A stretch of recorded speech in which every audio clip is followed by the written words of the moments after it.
Welcome back to Network Africa. The Arab League has vowed to provide military support to Libya's internationally recognized government to help fight Islamic State's militants. However, the League did not publicly agree to a request for airstrikes.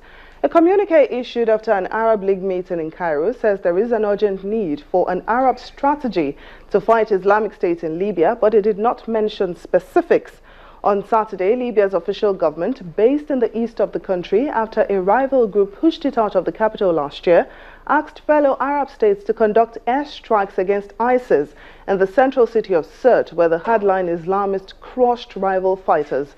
Islamic State has exploited the security vacuum to expand in Libya as it did in Syria and Iraq.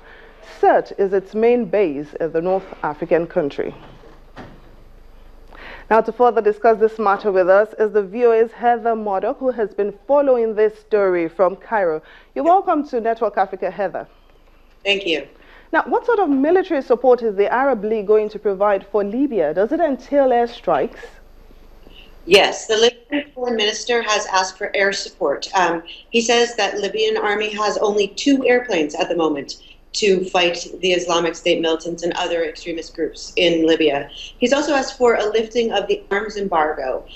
This is a pretty controversial thing because the Libyan government is actually 2 governments that are in a civil war with each other and are trying to negotiate a deal but have failed so far. So the question becomes, if you lift the arms embargo and the Libyan government can get more arms, will they be using that weaponry to fuel the civil war as well as to fight extremist groups? Now, Heather, in March, Arab leaders at a summit in Egypt announced the formation of a unified military force to counter growing security threats from Yemen to Libya.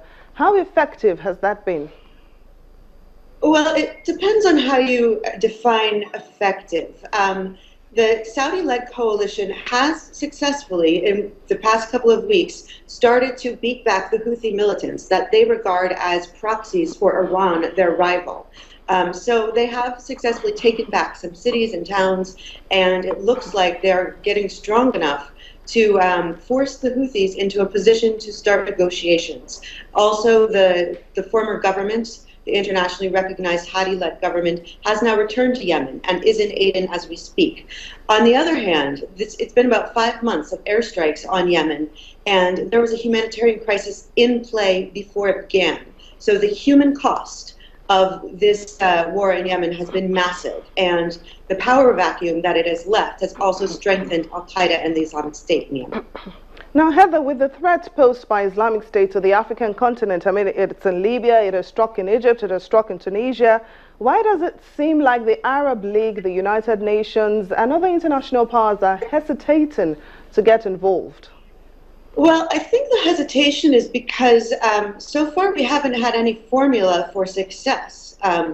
In 2011, NATO intervened in Libya and left a huge power vacuum that has left the country still at war and overrun by militants. In Syria, we have a similar situation where the international community, led by the U.S., is trying to fight the Islamic State, and one of their great ideas was training so-called moderate rebels. And so far, we learned recently that they've only managed to train less than 60 men, and 60 men can't take on a force that has taken over 2/3 of Syria. So I think a lot of the hesitancy comes because although international bodies recognize how urgent this is, and I think Arab countries particularly because they have the most to lose, they don't know an actual formula to successfully bring these countries to peace. The viewers, Heather Murdoch, thank you so much for joining us on Network Africa. Judges at the International Criminal Court will reopen a hearing into whether to take action against Kenya over allegations that it obstructed investigations into its president, Uhuru Kenyatta. The decision comes after an appeals court today ordered them to reconsider their rejection of the case.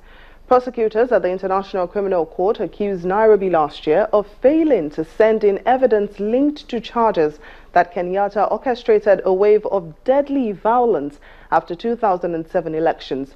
He denied the charges and the case collapsed.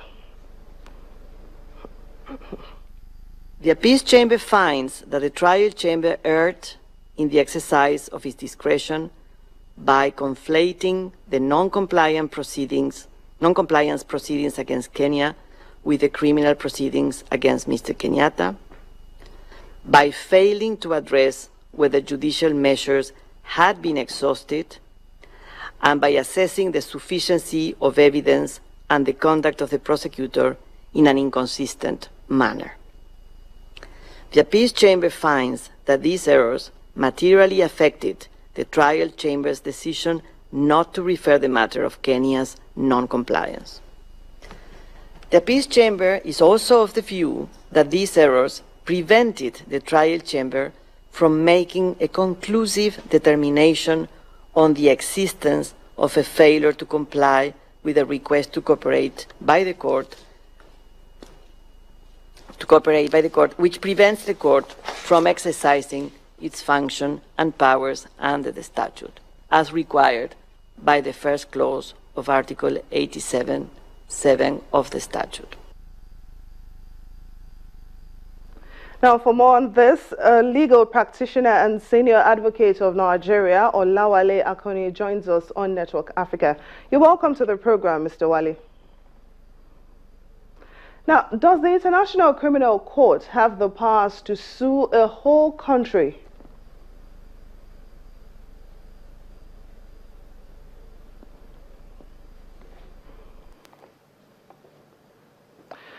Mr. Wale, if you can hear me, I'm asking you, does the International Criminal Court have the powers to sue a whole country?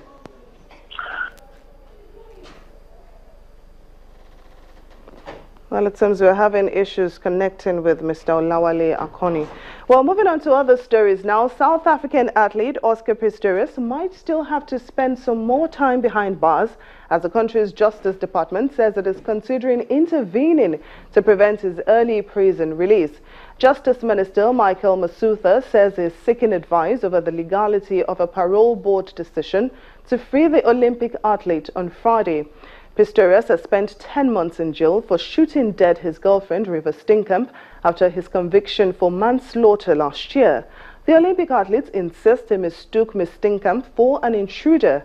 Meanwhile, Ms Steenkamp's parents have said that the time Pistorius has served in jail is not enough for taking a life. This week, prosecutors in South Africa filed papers calling for the athlete's conviction to be reviewed and converted to murder, which carries a minimum sentence of 15 years. His defense team now has a month to file its response. Coming up on Network Africa, the United Nations vows to investigate allegations of abuse by peacekeepers in the Central African Republic.